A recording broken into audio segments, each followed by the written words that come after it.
Herkese merhaba. Bugün size muhteşem bir üzümlü kek yapacağım. Üzümlü kek sevmeyeniniz yoktur diye düşünüyorum. Hemen bir sağlamasını yapalım. Naz? Evet.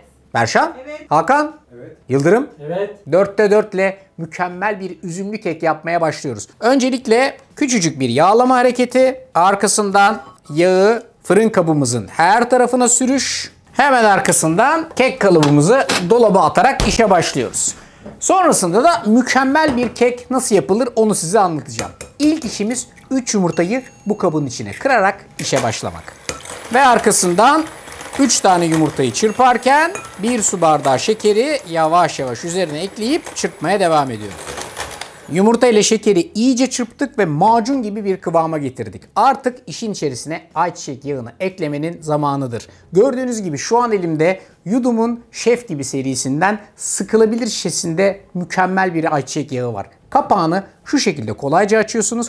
İsterseniz bir bardağı şöyle sıkarak porsiyonluyorsunuz. Direkt olarak tencerenin içine, isterseniz tavanın içerisine, isterseniz son süsleme olarak yaptığınız ürünün üstüne tertemiz bir şekilde sıkıyorsunuz. Biz şefler bunu yıllarca restoranda fişek diye kullandık. Artık bu sıkılabilir şişe sizin evinizde de olacak. Çünkü siz de kendi evinizde, kendi mutfağınızın şefisiniz. Bu kolaylık bizim işimizi çok rahatlatıyor. Şimdi ayçiçek yağı işin içine girecek ve ayçiçek yağını da aynı şekilde çırparak ilave edeceğim. Ayçiçek yağının üstüne yoğurdu da ilave ediyorum ve çırpmaya devam ediyorum. Sıvı malzemelerle işim bu kadar. Artık çırpma işini bırakıp kapatarak karıştırma işlemine gelebiliriz. Her zaman olduğu gibi un, kabartma tozu, vanilya benim için yeterli. Hepsini güzelce elekten geçiriyorum. Ve hemen arkasından kuru malzeme ile sıvı malzemeyi kapatarak ikisinin birlikteliğini sağlıyoruz. Bakın mükemmel kek yapmak için bu ana kadar geldiğimiz bütün adımlar çok önemli. Ama bu kapatarak karıştırma adımı gerçekten en önemli adım. Çünkü kekin mükemmel pamuksu kıvamını, açılarak pişmesini bu adımdaki başarı sağlıyor. O yüzden buraya dikkat.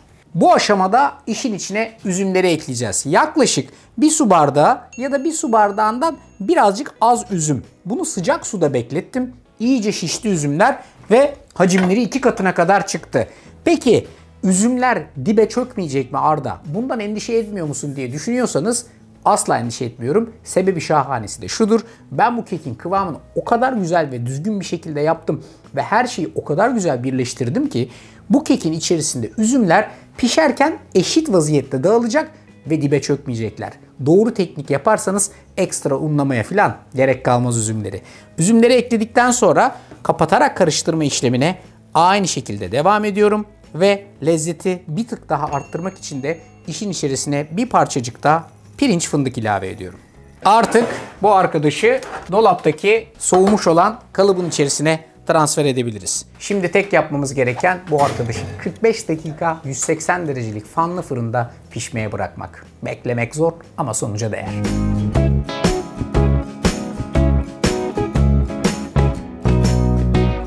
Bakınız, keki dilimliyorsunuz. Üzümler içeride eşit vaziyette dağılmış durumda. Güzel bir kabuk bağlamış.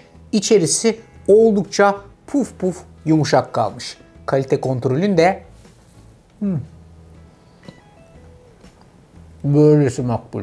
İşte karşınızda üzümlü kek. Umarım bu tarifi yapar, uygular ve yersiniz. Hepinize afiyet bal şeker olsun.